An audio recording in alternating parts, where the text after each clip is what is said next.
Hey everybody, this is Sterling McGarvey. This is Takeshi Hiroga. And this is Hollander Cooper. And we are checking out Uncharted Golden Abyss for the PlayStation Vita. Actually really impressed by the fact that it's fully in English. You've got full English menus, you've got voice acting. And Nolan North right in there doing his full Nathan Drake. Alright, so anybody who's importing it sounds like this is a must-have in terms of any linguistic obstacles you may encounter. Yeah, I was worried when I came in today, and I'm like, oh, I'm going to jump into the Japanese version of Uncharted. This is going to be weird. And I loaded it up, and I'm like, hey, I understand those words. Yep, yeah, you lucked out there. Grenade. So, if you can explain what's going on here, other than people shooting at you. What's our context for these guys shooting at you? Guys are shooting at me. Some people are shooting at me because I've kind of been, since this is a prequel to the other games, and I've kind of been duped by a friend sort of into helping him check out an area that he said he had the rights to check out, but it's actually sort of being run by a warlord kind of guy. I see. And now the warlord's kind of marching him around, and we're trying to go rescue that guy. While using touch functionality to while toss using grenades. touch functionality to throw grenades. It's actually, I prefer this to Uncharted 1's like tilting the system grenade control. Right, yeah. Because this is actually sort of fun. It's like dragging and dropping grenades. Yeah, I remember that was one of the things I just went straight to the sticks on. You also mentioned that you've been playing a couple hours. Yeah, this is actually about 2 hours into the game. And so far it feels very Uncharted. Like I was unsure about how well they'd be able to replicate it, but with the exception of the sometimes gratuitous touchscreen stuff, it feels pretty much like what I'd expect from an Uncharted game.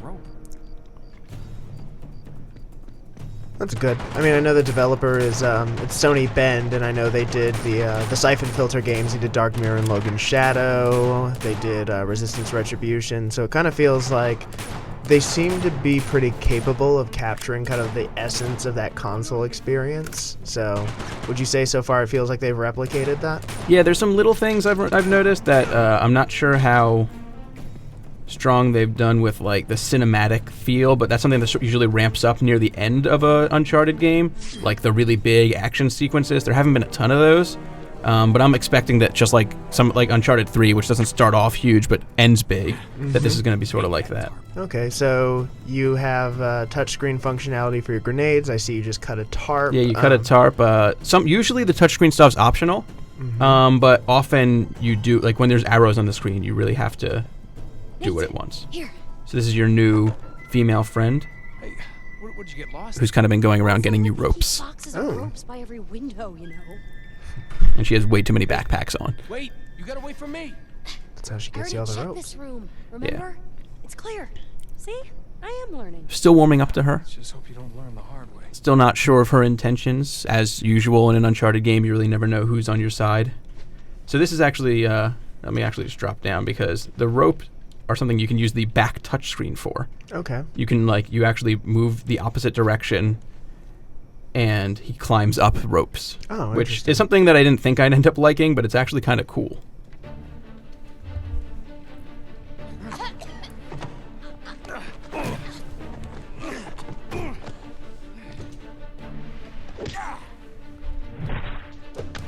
Okay, so you can...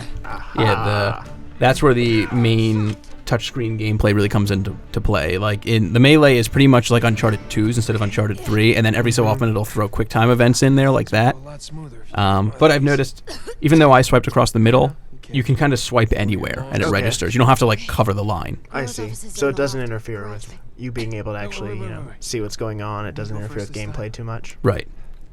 That's good. Yeah, that was kind of one of my concerns was, I feel like with a lot of launch games on a handheld, they seem to go out of their way to put the gimmick in, and sometimes they do it at the expense of you having to die multiple times to get past something. Yeah, this hasn't done that much of that. I've never died. I mean, there have been times where I'm like, oh, I have to use that again, but it's never been to the point where I feel like it's holding me back.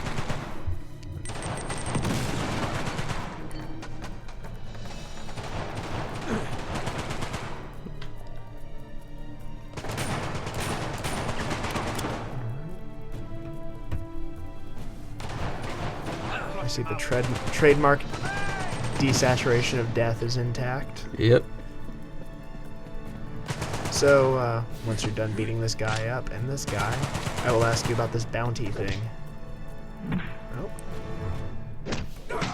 The bounty, I'm not 1,000% sure how it works, but what I think happens is it's almost like you're collecting bounties on people. I think that often how it works, it's almost like you get trophies for getting certain bounties. Oh, but I cool. think the way it works is like I've gotten them for I think killing people in specific ways. I see. Come on. Ah, yes. There we go. Alright, so the medal system is intact. And Yeah, the medal system is very. They pulled in everything that's Uncharted. Managed to get it all in here.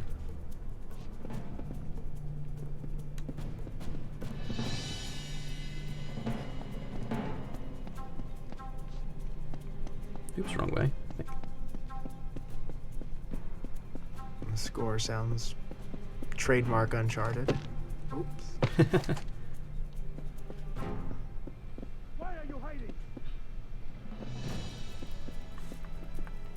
So I think I'd heard somewhere that some of the platforming is also touchscreen based. Besides the rope that you showed me, what other? How else does that work exactly? All of it, if Okay. you want. Just this way. You can at any time that you're climbing something, Iron Fist. you can like trace where you actually want to move, and he'll just go in that direction.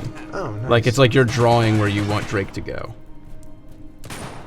Which again is something that like when I previewed the game, I'm like, I'll never use that. But as you play, you're like, man, I don't need to do this entire thing over again. I know how it's gonna work. So you kind of just end up using it. It simplifies things, but it ends up being pretty cool. Hey, come on. Hey, Guerrero's thugs were loading up these trucks. My amulet might be inside. All right, well, take a look, but hurry. She lost her amulet. I see he's sick. Got heavies with shotguns. I'm pinned down. Oh no.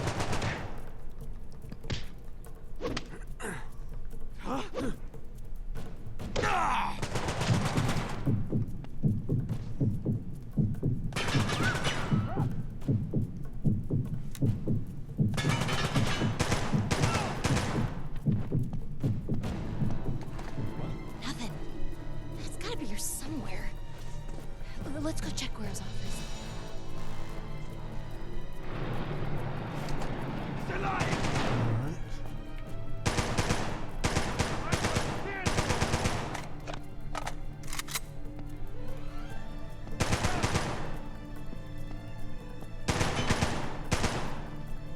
And as you can see, there's actually some minor. You can move while you're aiming. Oh yeah, I noticed that. It's really subtle.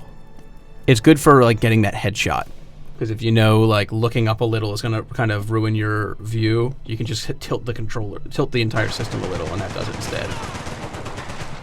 Oh, that's a nice subtle touch. So I kind of remember, oh, hey, baseball moving. slide. Baseball slide and wet cats. Hey, Oh. you got a trophy. Full-on trophy. Stairs.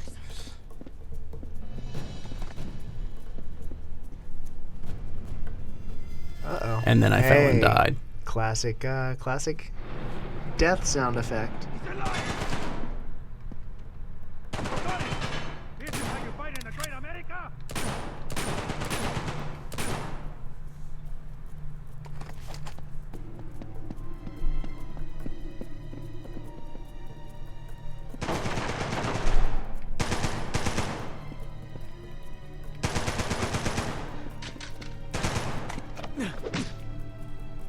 Keep moving. You know, watching the way he goes in and out of cover seems really slick. It's funny because it's always, it's tempting to go into that kind of cliche where you say, oh, how does this play on a handheld? Well, it plays like that game on a handheld. But that's be sort of how it going is. to be tough to overcome that one for this one. Because, yes, it certainly does look that way. Well, looks like a really solid adaptation. I'm really looking forward to playing this. Yeah, definitely. And I believe it's coming out at Vita launch in the US as well. Yep, February 22nd. Makes it 2212. Makes it one of the best launch title kind of games for any launch system in a while. Glad to hear it. Alright. Well, everybody, you can check out more videos from the PlayStation Vita launch on GamesRadar. Thanks for watching.